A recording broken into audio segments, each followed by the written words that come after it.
It's Part of Truth. It's me on JJ Tabani. Tonight, my guest is the newly minted executive mayor of Johannesburg, Dada Morero, who's going to be talking to us about his vision for the city.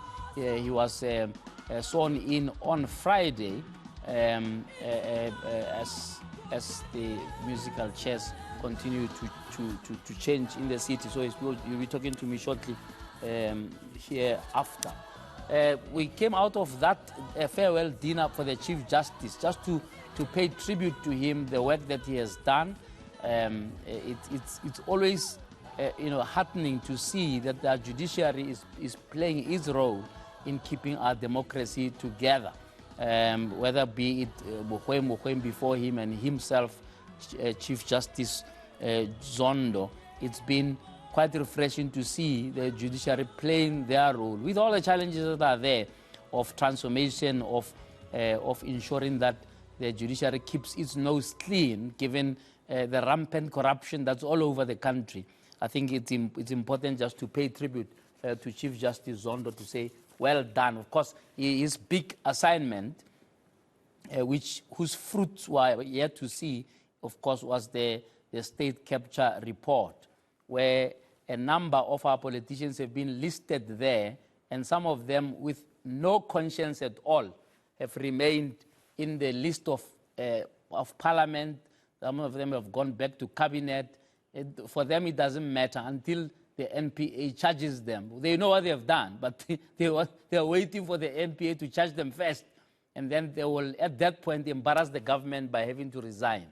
But Chief Justice Zondo has done his job, and what I like is that he told these politicians, it's been 3 years since the report was out, and you haven't done much about it. So for that, we pay him tribute. We hope that the next Chief Justice will be as firm and draw the firm line on the sand in terms of interference with the judiciary and all of these things that have bothered the previous Chief Justice. I want you to talk a little bit about transformation. You know, one of the things that irritate me highly, right, and I'm not quite sure whether we'll get it right with the current regime, whether we'll actually get right the private sector not seeing transformation as a favor, the first thing. Secondly, not seeing transformation as a lowering of the standards.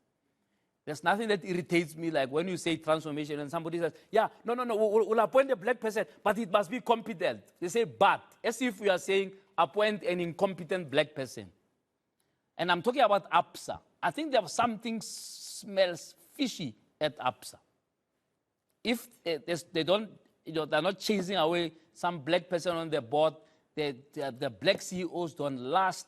I mean, we had a chap called Hadebe who left in 2 minutes, then the Minele who left in another 2 minutes, and now a white CEO, right, who was pointed a finger by his own staff for being anti-transformation or lazy on transformation, has left in a hurry. And then what does ABSA do? They appoint another white person to act. Because they are not interested. They are not listening to the noise about the fact that it's 30 years of democracy, and you must actually demonstrate, right, that even at ABSA, black people actually are there who are competent, who can do the work, who can be supported to do the work.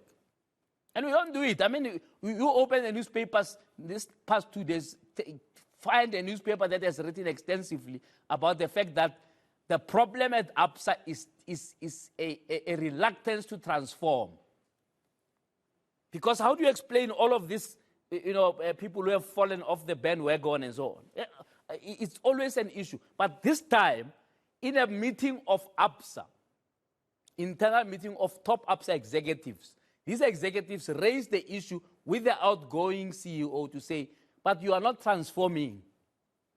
Now, the board should have listened to that before they appoint another person who is by mere appointment of that person, they demonstrate that they don't have confidence in black people to run something like ABSA. ABSA is always, there's like an identity crisis of some sort there, If they don't change their name to Barclays and back to ABSA, and it's a fight between Afrikaners and English, there's always something.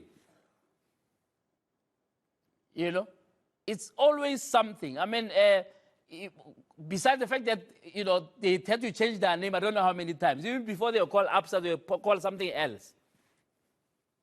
They had to lump all the Afrikaner banks together and so on. Then the English took them over. So they have an identity crisis.